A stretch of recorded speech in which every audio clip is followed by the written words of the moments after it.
भगवान श्री कृष्ण ने भागवत गीता में स्पष्ट कहा है कि जो न कभी खुश होता है, जो न कभी दुखी होता है, जो न कभी द्वेष करता है और जो सभी वस्तुओं का परित्याग करता है और जो हमेशा संयम में रहता है, ऐसा भक्त मुझे अनंत प्रिय है। दोस्तों, ये कहानी है संत कबीर की और कबीरदास जी की धर्मपत्नी की। कबीरदास जी की धर्मपत्नी लोई और संत कबीर की। संत कबीर के यहाँ एक संत समागम होने वाला था और उस पर काफी खर्चा था, लेकिन उनके पास पैसे थे नहीं और लोई के पास भी कुछ पैसे नहीं थे। तब उन्होंने एक रास्ता निकाला कि गांव के साहूकार से 100 रुपए उधार ले लेते हैं, ब्याज सहित उसको 2-3 महीने के बाद वापस कर देंगे।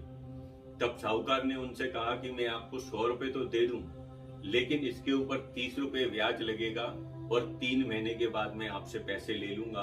अगर आप पैसे नहीं दे पाओगे तो मैं आपके घर की कुर्की करा के वो पैसे वसूल करूंगा।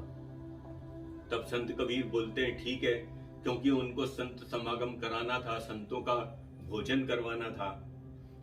उन्होंने पैसे लेकर संत समागम किया, संतों को भोजन कराया, उनको प्रसन्न करके भेजा।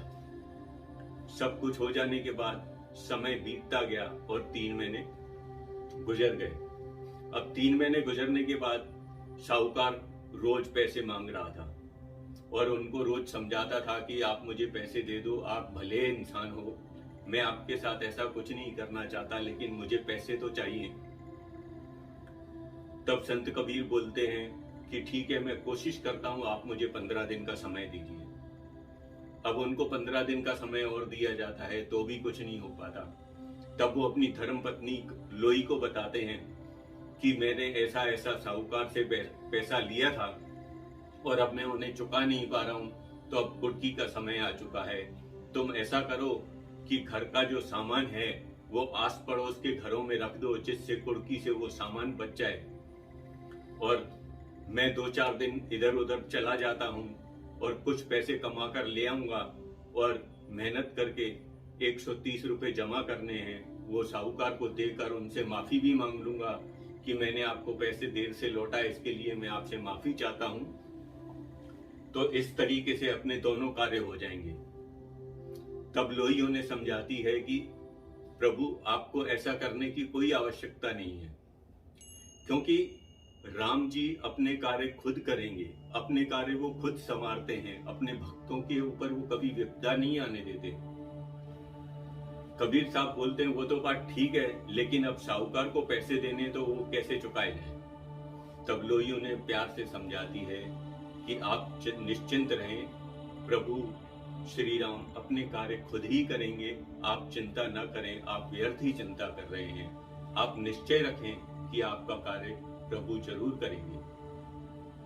तब कबीर उन्हें फिर से समझाते हैं, चलो ठीक है, मैं तुम्हारी बात मानता हूं, लेकिन मैं कुछ दिन के लिए बाहर चला जाता हूं, क्योंकि अगर मैं बाहर जाऊंगा, पैसा कमाऊंगा, कुछ मेहनत करके पैसे इकट्ठे करके उस साहूकार को दे दूंगा। तब भी लोई उन्हें समझाती है कि नहीं, आप यहीं रहिए, आपको कहीं जाने की जरूरत नहीं है, क्योंकि प्रभु जी अपने कार्य खुद करेंगे। उसका ये निश्चय देखकर कबीर जी लोई से कहते हैं, लोई, मैंने आज तुम्हें अपना गुरु मान लिया। लोई बोलती है, इसमें गुरु मानने वाली कौन सी बात है, ये तो साधारण सी बात है कि चिंता नहीं करना है, हम अपने परमात्मा के ऊपर विश्वास रखते हैं। तब संत कबीर कहते हैं कि लोई, ये तुम्हारा निश्चय नहीं, दृढ़ निश्चय है कि प्रभु तुम्हारे कार्य जरूर करेंगे। तब लोई बोलती है, तुम्हारे नहीं, प्रभु हमारे कार्य जरूर करेंगे और मुझे पक्का विश्वास है, पक्का निश्चय है, दृढ़ निश्चय है कि प्रभु कभी हमारा अनर्थ नहीं होने देंगे। मुझे पूरा विश्वास है प्रभु हमारे कार्य संपन्न जरूर करेंगे, हमारे ऊपर कोई विपदा नहीं आने देंगे। तब कबीर कहते हैं कि ठीक है, अब जो तुम कह रही हो तो मैं मान लेता हूँ। और रात को वो लोग सो जाते हैं। सुबह उठते हैं तो देखते हैं कि कोई दरवाजा खटखटा रहा है। दरवाजा खोलते हैं तो सामने साहूकार का मुनीम खड़ा होता है। साहूकार के मुनीम को देखकर लोई कहती है, आप हमारे घर की कुर्की करने आए हो?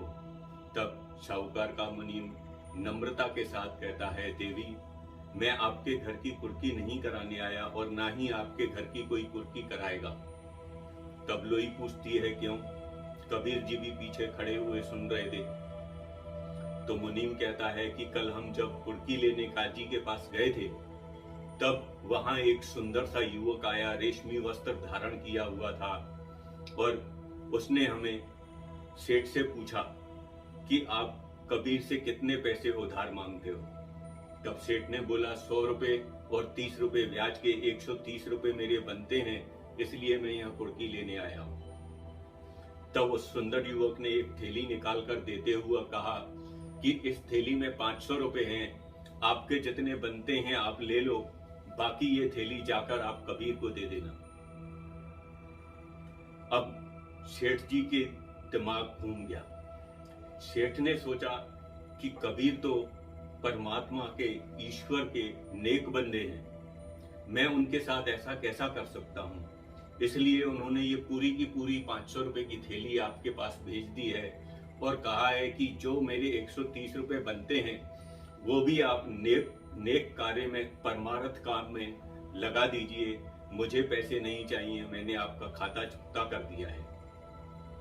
तब कबीर कहते हैं, लोई तुम्हारी बात सही निकली, तुम्हारा निश्चय एकदम सही था, तुम्हारा निश्चय दृढ़ निश्चय था। परमात्मा ने हमारा कार्य कर दिया।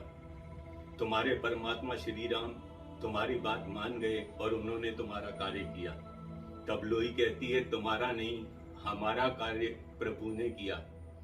और वो थैली, कबीर कहता है, लोई ये माया की थैली उठाकर तुम अंदर रखो। तब लोई कहती है, प्रभु ये माया की थैली मेरी नहीं, हम दोनों के लिए प्रभु ने दी है, हम दोनों ही इसे उठाकर लगाते हैं। और दूसरे दिन उन्होंने फिर से एक संतों का भोजन का प्रसंग रखा और सारे जो पैसे थे वो उसमें बांट दिए। यही है दोस्तों कि हम अपने परमात्मा पर, अपने गुरु पर, अपने इष्ट देव पर पूर्ण विश्वास रखें, पूरा निश्चय रखें, दृढ़ निश्चय रखें, तो वो हमें कभी निराश नहीं करता। कभी भी सतगुरु, देवी माँ, इष्ट देव, परमात्मा किसी को भी निराश नहीं करते। हो सकता है थोड़ी देर हो जाए, लेकिन कभी भी निराश नहीं करेंगे। इसलिए अपने गुरु में, अपने परमात्मा में, अपने इष्ट देव में संपूर्ण विश्वास रखें, निश्चय रखें कि आपका कार्य जरूर पूरा होगा और होगा ही होगा। तो आइए हम सभी भी अपने परमात्मा में, अपने गुरु में पूर्ण विश्वास रखें, पूरा निश्चय रखें, दृढ़ निश्चय रखें, तो हमें हमारा ईश्वर कभी भी निराश नहीं करेगा। हमारे गुरु हमेशा हमारे साथ रहेंगे और हमारी सहायता वो जरूर करेंगे अगर हमने कोई गलत काम नहीं कर रहे तो।